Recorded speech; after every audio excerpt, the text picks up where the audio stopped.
ये पातालकोट है, भारिया और गौड़ जनजातीय आदिवासियों की भूमि। सैकड़ों कहानियों और किंवदंतियों को समेटे ये क्षेत्र रहस्य से भरा पड़ा है। छिंदवाड़ा जिले की तामिया तहसील में स्थित है। भोपाल से लगभग 220 किलोमीटर की दूरी पर ये स्थित है। यहाँ इस स्टोरी में आप एकदम अलग विषय को देखेंगे। पातालकोट, जैसा कि नाम ही अपनी कहानी को कह रहा है, तो चलिए अनबाउंड इंडिया आपको मिलवाता है पवन श्रीवास्तव से। पातालकोट की संस्कृति और परंपरा को खाने के जरिए देखा और समझा जाए। पवन श्रीवास्तव पातालकोट की रसोई, जिसमें विशुद्ध पारंपरिक भोजन के द्वारा यहाँ की संस्कृति और इतिहास के दर्शन करा रहे हैं।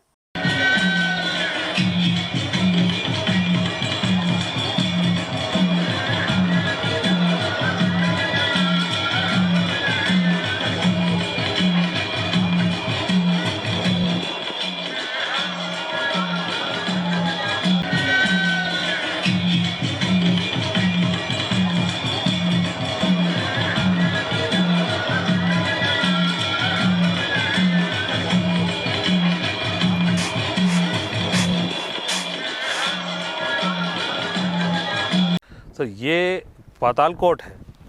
पातालकोट मतलब एक गहराई की दुनिया जो सामान्य सतही जगह पे, सतही धरती में से नीचे की ओर है।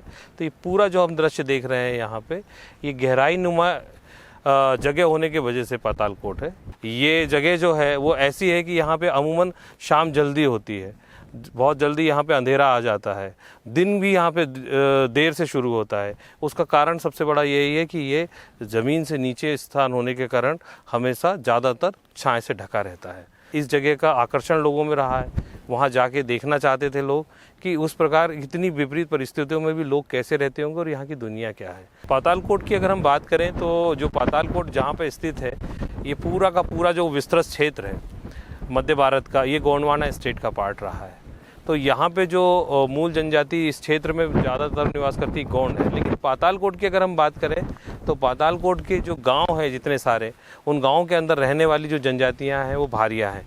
तो ये जो पातालकोट क्षेत्र है, यहाँ दोनों प्रकार की जनजातियां रहती हैं। भारिया जो विशेष पिछड़ी जनजाति में आती है और गौंड, ये दोनों जनजातियों से के लोग इस पातालकोट क्षेत्र में रहते हैं। बात अगर हम करें कि इसके बारे में कितनी सारी चर्चाएं और बहुत सारी जो किंवदंतियां हैं या बहुत सारी रहस्यमयी बातें हैं, तो उसमें जो सबसे ज़्यादा प्रचलित बात आती है वो ये आती है कि यहाँ बौने बौने लोग रहते हैं, या 6 महीने के लिए अंधेरा या 6 महीने के लिए यहाँ पे दिन होता है। ऐसा कुछ नहीं है। बात यह है कि छोटे लोगों की बात है तो सीधी सिंपल बात है कि जब हमारे यहाँ पहले संचार के साधन नहीं थे, हम मौखिक रूप से ही किसी बात को अपना आदान प्रदान करते थे। जो भी हमारे संदेश रहते थे, जो भी चीज़ें रहती थी, वो मौखिक रूप से ही दूसरे तक पहुँचती थी। तो पहले जब लोग यहाँ आते थे तो बड़ी मुश्किल से तो यहाँ लोग पहुँच पाते थे, और लेकिन नीचे नहीं जा पाते थे। नीचे की दुनिया वो दूर से ही देखते थे, जैसे अभी हम देख पा रहे हैं। तो जैसे हम नीचे गहराइयों की ओर देखते हैं तो हमें छोटी छोटी चीज़ें आकृतियाँ के रूप में दिखाई देती, क्योंकि हम ऊपर से देख रहे हैं। ऐसे छोटे छोटे घर दिखते हैं, छोटे छोटे जानवर दिखते हैं, तो छोटे छोटे लोग दिखते हैं। तो एक्चुअली लोग ऐसे दिखते थे। तो कभी वो जाके लोगों ने संदेश दिया होगा कि हमने छोटे छोटे लोग देखे, छोटे छोटे घर देखे, तो वो एक कम्युनिकेशन डिफेक्शन हो गया कि वहाँ पे छोटे छोटे लोग होते हैं। नीचाई में होने की वजह से, गहराइयों में होने की वजह से, बहुत सारे पहाड़ों के नीचे और होने से ये जगह में सूर्य जो सनलाइट है वो कम समय के लिए पहुँचता है। तो जब सनलाइट कम समय के लिए पहुंचता है, इसका मतलब पहाड़ों की जो शेडो है वो ज़्यादातर रहती है। अगर हम बात करें कि पेड़ों की बात, तो चूंकि निचाइयों में अगर ये बसावट है तो ऊंचे ऊंचे पेड़ हैं। जब आप नीचे जाएंगे तो देखेंगे कि 60-60, 70-70 फीट बहुत सारे छायादार पेड़ हैं। उनकी भी जो छाया है वो नीचे रहती है, तो वहाँ पर हमेशा अंधेरा नुमा छायादार रहती है। एक्चुअली वो रहता है छाए, जो कि बहुत ज़्यादा गहरी होती है और वो अंधेरे के रूप में दिखती है। जो अभी भी खान पान की जो शैली है वो परंपरागत खान पान की शैली है, जिसमें मक्के की रोटी खाई जाती है, मक्के का पेजा पिया जाता है, कुटकी का भात खाया जाता है, कुटकी का पेजा पिया जाता है, कोदो, कुटकी, मक्का, महुआ से बने हुए पकवान, इस प्रकार के खान पान की यहाँ की शैली है।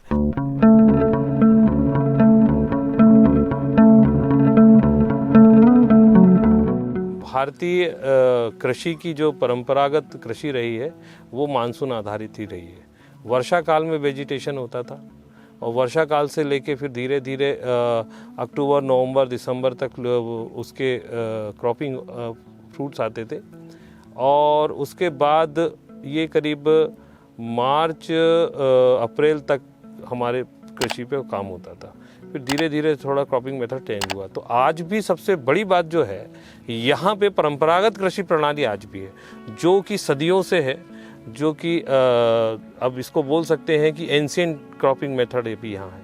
तो इस पे सबसे अच्छी बात यह है कि जो हमारी पारंपरिक कृषि प्रणाली थी वो एक संयुक्त परिवार के रूप में होती थी। इसको ऐसे समझ सकते हैं कि ना केवल वो मुख्य फसल ग्रो होती थी, बल्कि वो अपने साथ में, उसके साथ में और भी कई को करती थी। वो एक प्रकार का एक पूरा का पूरा एक सिस्टम बना के चलती थी। और वो व्यक्ति के, जीव जंतुओं के जीवन यापन के लिए, भूख मिटाने के लिए ये सबसे अहम रोल होता था। देखिए, पातालकोट की रसोई को मैं अगर आपको समझा पाऊँ तो एक बात है कि एक भावनात्मक पहल है। इस बात को लेके कि कुछ आवश्यकताएं थी, कुछ जिम्मेदारियां थी, कुछ ऐसा दायित्व था कि आपको हमें हमारे जो इतिहास है, हमारी संस्कृति है, हमारी परंपरागत चीज़ें हैं, उनको किसी तरीके से कैसे संजोया जाए। सुविधाएं हमें धीरे धीरे मिलने लगी तो हमारी परंपरागत चीज़ें निश्चित तौर पे कम हो रही हैं। तो एक माध्यम हमने बनाया कि एक किसी तरीके से खान पान जो है सबसे बड़ी संस्कृति का एक माध्यम होता है। हमारी हर चीज़ को समझने के लिए एक इंटरेक्शन का, खान पान के माध्यम से अगर हम इंटरेक्ट करते हैं तो हम चीज़ों को, वैल्यू को समझ पाते हैं। तो हमने वो माध्यम चुना, पातालकोट की रसोई। पातालकोट की रसोई जो है, यहाँ पे जितने भी यहाँ के संसाधन हैं उन पे आधारित जो खान पान शैली है उसको बचाने का काम करती है, साथ में एक प्रमोशन का काम करती है। और साथ में इसमें, चूँकि मैं विद्यार्थी रहा हूँ अर्थशास्त्र का, तो मैंने एक कोशिश हो रही है कि इसको अगर किसी तरीके से कमर्शियली यूज़ किया जाए तो इसकी डिमांड बनेगी, और डिमांड बनेगी तो निश्चित तौर पे ये चीज़ सस्टेन करेगी। तो एक छोटी सी प्रयास किया हम लोगों ने, लोगों को धीरे धीरे अवेयर किया, और पातालकोट की रसोई यहाँ के स्थानीय खान पान के साथ में हमने शुरू करी। पातालकोट सबसे इम्पोर्टेंट, आपने बहुत अच्छी बात बोली। ये रसोई में पवन की रसोई के नाम से भी चुन सकता था, या और भी बहुत सारी बातों से चुन सकता था, या मेरे माताजी के साथ हम लोगों ने संयुक्त प्रयास से इस चीज़ को शुरू किया था। उनका बहुत बड़ा नाम है तो उनके नाम से भी हम शुरू कर सकते थे। लेकिन पातालकोट की रसोई शुरू करने का ज़्यादा हम हमारे क्षेत्र की संस्कृति को सामने लेके आए। हमारे क्षेत्र की जो विरासतें हैं, जो यहाँ की परंपराएं हैं, जो यहाँ का खान पान का जो रिच कल्चर रहा है, उसको दुनिया के सामने लाना चाहिए। और ना केवल मेरे माध्यम से, ऐसे कई पवन श्रीवास्तव को वहाँ पे आना चाहिए, और कई लोगों को, यहाँ के लोकल लोगों को उससे बेनिफिट मिलना चाहिए। अनबाउंड इंडिया के दर्शकों को मैं बताना चाहता हूँ कि देखिए, पातालकोट की रसोई को अलग अलग दृष्टिकोण से सभी लोगों ने देखा है, लेकिन अनबाउंड इंडिया की जो एक टैगलाइन है कि भारत मेरी नज़र से, तो अनबाउंड इंडिया की नज़र से जो पातालकोट की रसोई का दर्शन लोगों को हम कराना चाहते हैं। भारत देश ने इसका नाम श्री अन्न रखा हुआ है। तो अब ऐसे में जब हम शुरुआती लोग हैं तो हम अपनी सहभागिता कैसे छोड़ सकते हैं। तो मिलेट्स ईयर 20 ईयर के लिए मैंने जो अपनी पातालकोट की रसोई में, हमारी पूरी टीम ने मतलब अपना टारगेट रखा हुआ है कि हम वर्ष के अंत तक 10,000 लोगों तक मिलेट्स को लेके संदेश पहुंचाएंगे। देखिए, मिलेट्स ईयर के बाद आज आपने बातें अच्छी बोली है कि विचार आज आया है, और हमारी माताजी ने इसका चिंतन बहुत पहले से किया था। तो चूंकि वो फाउंडर है तो इसके बारे में बहुत अच्छे से वो बता पाएंगी। तो चलिए अपन माताजी से ही चुनते हैं कि उनके क्या विचार थे पातालकोट की रसोई को शुरू करने के लिए। मैं जब से यहाँ आई तब से मेरे को अधिकांशतः गांव में काम करने का मौका मिला, महिलाओं के साथ में, बच्चों के साथ में। तो रहते रहते जब सर्विस पूरी हुई तब तक भी मैं गांव से ही संबंध रहा मेरा, और शायद एक मेरा लगाव कुछ गांव से ज़्यादा ही हो गया था। और वहाँ मैंने देखा कि यहाँ की जो महिलाएं हैं और हम लोग जो शहर वाले हैं, इनमें बहुत सी चीज़ों में ये तो कुछ है भी नहीं, ना घी खाती हैं, ना दूध खाती हैं, ना किसी प्रकार, और मेहनती हैं और इतनी स्वस्थ रहती हैं। और हम लोग देखो तो थोड़े दिन में पैरों में दर्द है, तो फिर कमर में दर्द है, इस टाइप से।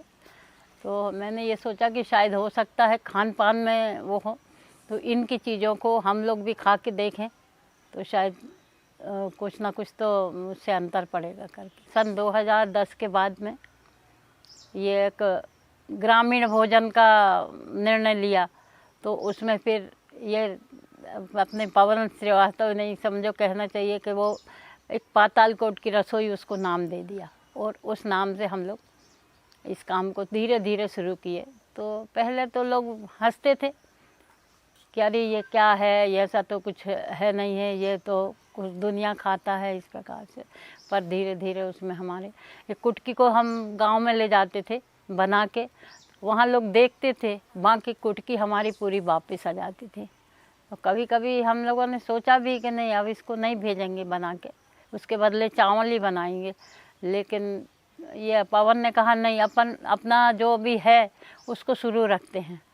तो इस प्रकार से हमने जो ग्रामीण चीज़ें हैं, ग्रामीण अंचल में जो भी चीज़ मिलती है उससे ही बना हुआ भोजन, तो उसको एक पातालकोट की रसोई नाम दे दिया कि इस प्रकार से यहाँ जो भी है गांव में ये है।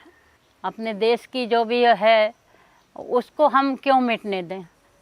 कई जगह ऐसा उनका होटल का खाना खा रहे हैं, ये कई चीज़ें ऐसी है, मैं तो कभी उनको मैगी फेगी जो भी हैं तो ये क्यों खाएं, हम लोग अपनी चीज़ों क्यों दूर कर रहे हैं।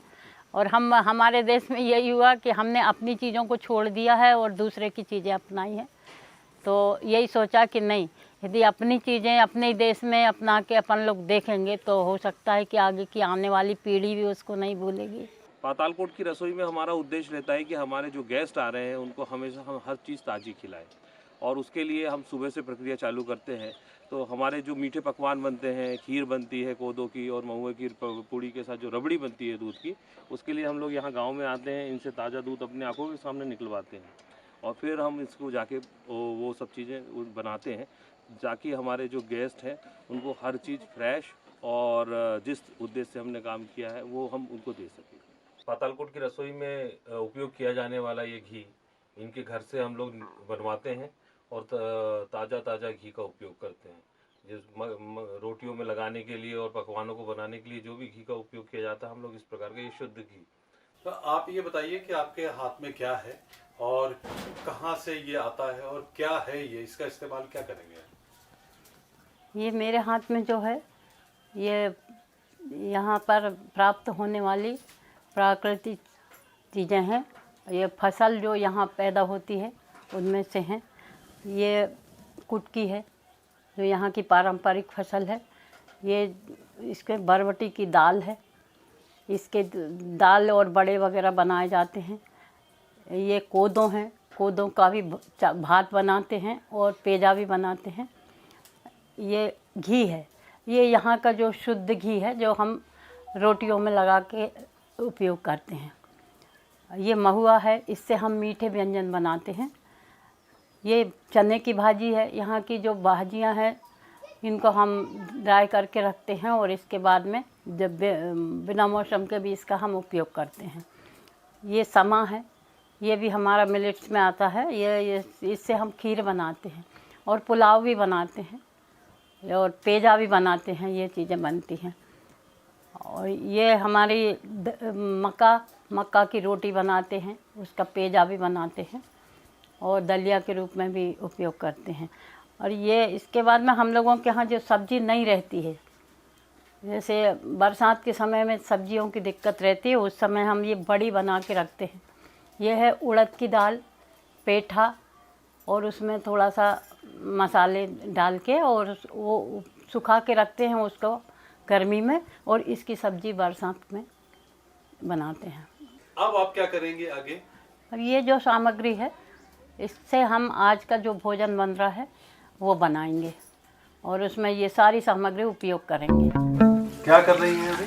कुटकी धुल रही हूँ, साफ कर रही हूँ इसको रेत निकाल रही हूँ, साफ कर रही हूँ। बारीकी है ना तो इसलिए टाइम लगती है इसमें साफ करने में।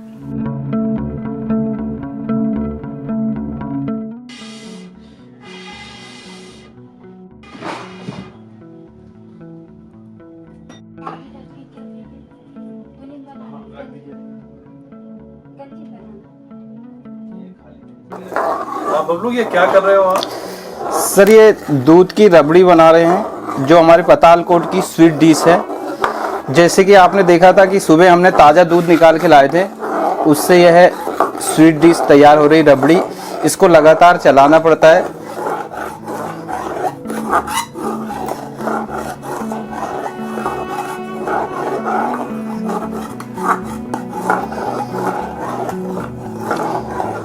जब तैयार हो जाएगी तब इसको मोमोई की पूड़ी के साथ स्वीट के रूप में हमारे मेहमान गेस्ट को परोसेंगे।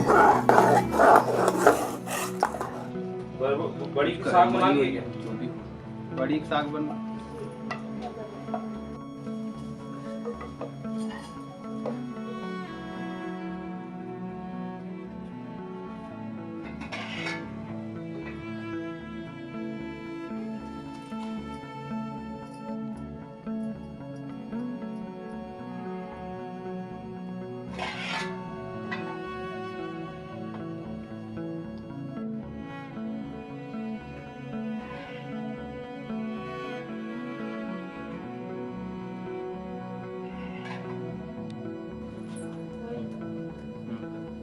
देखो हो गई लगभग।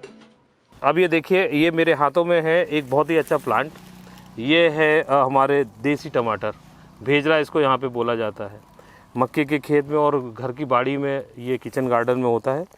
और इसका जो पातालकोट की रसोई की सबसे मुख्य जो चीज़ है, मक्के की रोटी के साथ में खाई जाने वाली चटनी, वो इसी की बनती है। और भी खटाई के लिए इसी टमाटर का उपयोग किया जाता है। इसका जो टेस्ट है इनक्रेडिबल, इसका कोई मैच ही नहीं है। और इसको हमारे स्थानीय भाषा में भेजरा बोलते हैं। अब मैं इस खेत में संजय के साथ साथ थोड़े थोड़े ये भेजरे को तोड़ के जाऊँगा जो पकते जा रहे हैं, और उसकी हम आपको टमाटर की चटनी बना के खिलाएंगे। और मुझे विश्वास रहता है हमेशा कि जो गेस्ट यहाँ आते हैं उन्होंने इसका ऐसा टेस्ट कभी कहीं नहीं खाया है टमाटर का।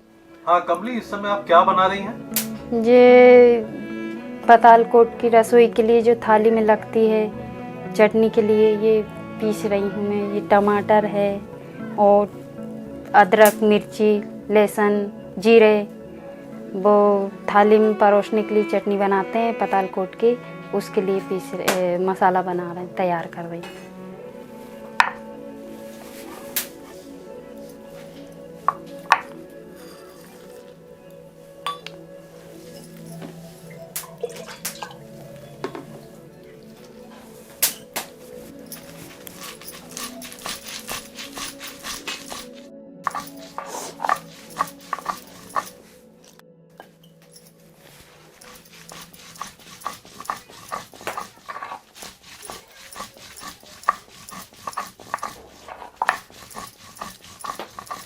अब देखिए, अब आज हम यहाँ खड़े हैं संजय के खेत में। संजय बहुत ही अच्छे तरीके से इसने बहुत सारे वेजिटेशन किया हुआ है। इसके घर की छत के ऊपर एक बहुत अच्छी बेला लगी है, लौकी की बेला। ये देसी की लौकी की बेला, इसकी सब्जी और इसके बनने वाले और भी पकवान पातालकोट की रसोई के लिए होंगे। आज हम ये लौकी लेके जाएंगे और अब ये लौकी एक सब्जी के रूप में पातालकोट की रसोई की थाली में बहुत जल्दी आपके सामने सर्व होगी। तो संजय, हमको ये आप एक लौकी काट के दीजिए जी। तो अभी आपका ये क्या चल रहा है कार्यक्रम में? अभी हम ये अपने पातालकोट की रसोई का खाना जो बन रहा है उसमें जो सब्जी बनाते हैं। इस समय भाजी वगैरह का सीजन नहीं है, मतलब भाजी आ रही हैं लेकिन अच्छी नहीं है, तो हम इस समय बड़ी की सब्जी उपयोग करते हैं। अच्छा। ये गर्मी में जो सुखा के बड़ी बना के रखते हैं उसकी सब्जी बनाते हैं। तो ये सब्जी मसाले बनाने का काम निधि का है, क्योंकि ये मसाले का काम इन्हीं को सौंपा है। अच्छा। हाँ, अब ये बड़ी की सब्जी बना रही हैं। और ये कमली बाई जो हैं वो मक्का की रोटी बनाती हैं। उनका मक्का की रोटी का हमेशा बनाने का काम कमली बाई का।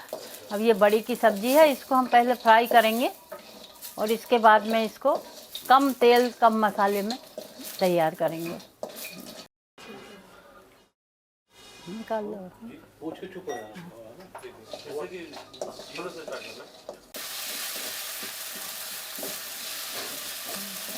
हल्दी नहीं डली होगी इसमें।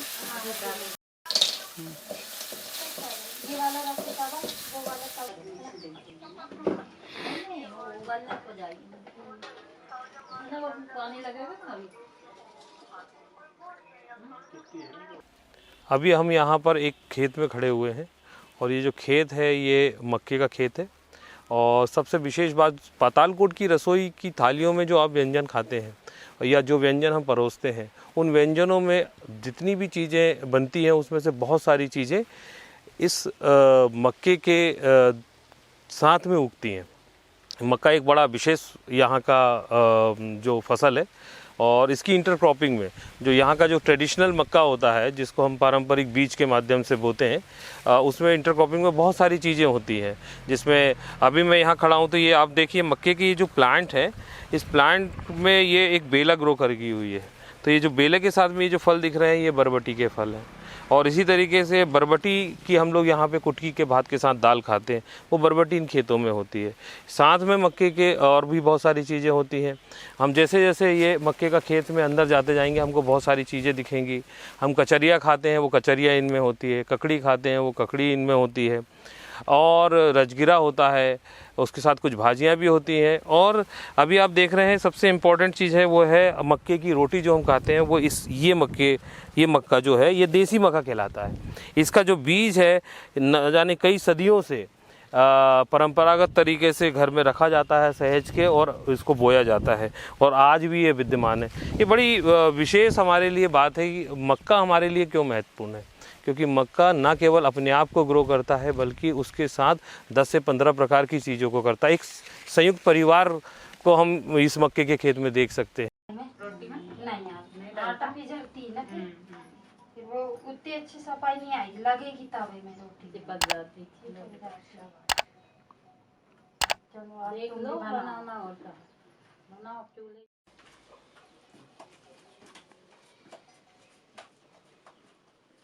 राखी की मम्मी की रोटी भी अच्छी फूलती होगी, रानी की ही नहीं फूलती बिल्कुल। मेरे हाथ में है ये ककड़ी जो इस सीज़न में होती है बरसात के बाद इन खेतों में, और ये एकदम ताज़ा तरीन ककड़ी है। सीधा खेत से टूटने के बाद में आपकी थाली में परोसी जाएगी। ये देखिए अब मेरे हाथ में जो ये बेल में निकला हुआ फल है, ये हमारे तामिया पातालकोट में ये होता है एक, और ये बेला के रूप में निकलता है, कांदे जैसा दिखता है, इसको अंगीठा कांदा बोलते हैं। और ठंड के दिनों में इसका प्रयोग किया जाता है, ख़ासतौर पे इसका भरता बनाया जाता है, और उपवास में भी इसका फलहार बना के खाया जाता है। पातालकोट क्षेत्र में हम लोग हैं, और मेरे हाथ में जो आप ये प्लांट देख रहे हैं ये कुटकी का प्लांट है, और जो मेरे पीछे लहलहाता खेत दिख रहा है ये कुटकी की फसल यहाँ पे हुई है, और ये फसल लगभग पकने पे है। कुछ ही दिनों में पक के तैयार हो जाएगी और ये दाने के रूप में परिवर्तित हो जाएगी।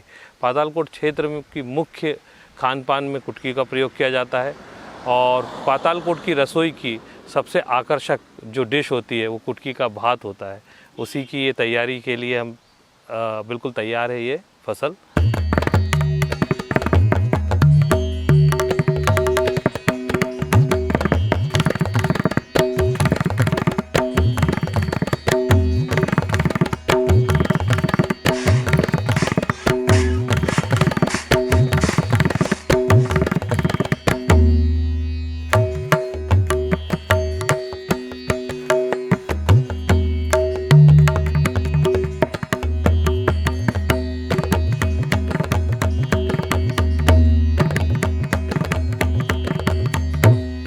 तो पातालकोट की रसोई हमने खेत में भी देखा किस किस तरीके से चीज़ें होती हैं, और हमने चूल्हे में तमाम चीज़ों को पकते हुए भी देखा। वो सारे के सारे व्यंजन जो है अभी हमारे सामने आ गए हैं। इसमें जो है कड़ी भी है, और बड़ी की जो सब्जी है ये है। हरा चना जो होता है, हरे चने की जो सब्जी होती है वो ये है। और ये क्या चीज़ है? ये कुटकी है। ये कुटकी है, भात के रूप में, भात चावल का जो सब्स्टिट्यूट है, वो लोकल जो फूड है वो कुटकी है, उसके चावल के तरीके से हम खाएंगे। और मीठे में हमारे पास जो है वो कद्दू की और समा की खीर, कद्दू और समा की खीर है, ठीक है। और जो है जो खेत में जो ककड़ी जो थी ये हमारे सामने है इसमें। इसके अलावा जो चटनी हमने जो देखी थी, जो छोटे वाले जो टमाटर होते हैं उसके साथ किस तरीके से चटनी बनाई गई थी, ये हमारे सामने है। तो अब इंतज़ार करना बड़ा मुश्किल है, और एक बाइट लेके देखा जाए कि इसका टेस्ट किस तरीके से है। तो आप भी लीजिए। जी बिल्कुल। जी जी जी जी अभी लीजिए। आज बड़ी मेहनत हुई है तो भूख बहुत तेज से लगी भूख बहुत तेजी से लगी। और जिनके घर में हम बैठ रहे हैं खाना खाने के लिए वो बोल रहे हैं कि आज वो नहीं खाना खाएंगे, लेकिन दादा ऐसा नहीं है, आप इनके लिए भी कुछ थाली लेके आइए, हम साथ में बैठ के खाना खाएंगे। जब हम पातालकोट की रसोई में घरों में बैठते हैं जो मैंने पहला बाइट लिया है उसका जो टेस्ट है अनबिलीवेबल है, उसका कोई सानी नहीं है। मतलब मैं आपको क्या बताऊं, मैं ये मेरे लिए बहुत ही अमेजिंग एक्सपीरियंस है कि जनजातीय खाना, जनजातीय उसको बनाने के तरीके और उसी परिवेश में बैठ के खाने का जो एक अंदाज है, वही अंदाज पवन श्रीवास्तव अपने जो लोग हैं, जो हमारे जो लोग हैं, जो इनके जो गेस्ट हैं, जो बाहर से आने वाले जो लोग हैं, उनको देने की कोशिश कर रहे हैं। जो हमारी सभ्यता है, जो हमारी संस्कृति है, उसको वापस अपने रूट्स में ले जाने की इनका प्रयत्न है और उस प्रयत्न में ये पातालकोट की जो रसोई है वो एक कैटलिस्ट का काम कर रही है। लोगों के बीच में लगातार लोकप्रिय हो रही है। अपनी संस्कृति और खासकर आदिम संस्कृति है, उसको कैसे बचाया जाए और उसको कैसे संरक्षित किया जाए, मिलेट्स को हम अपने थाली के अंदर कैसे समाहित करें, ये उसका उत्तम उदाहरण है। तो खाने का समय है और इस समय खाना खाया जाए। अगली किसी स्टोरी में, अगली किसी विशेष जगह पर, विशेष व्यक्ति के साथ फिर से मुलाकात होगी और देखेंगे भारत को मेरी नज़र से।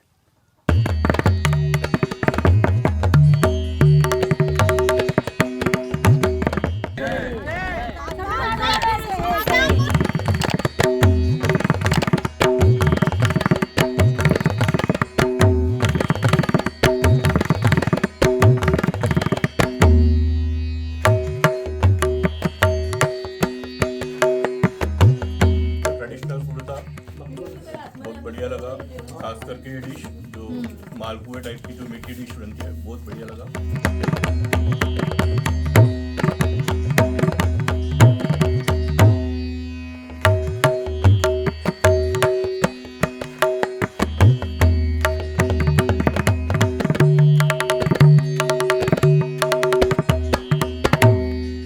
नहीं बट सच में आज का एक्सपीरियंस तो ऑसम था, ऑसम क्या बोलो, आज का आनंद हो गया।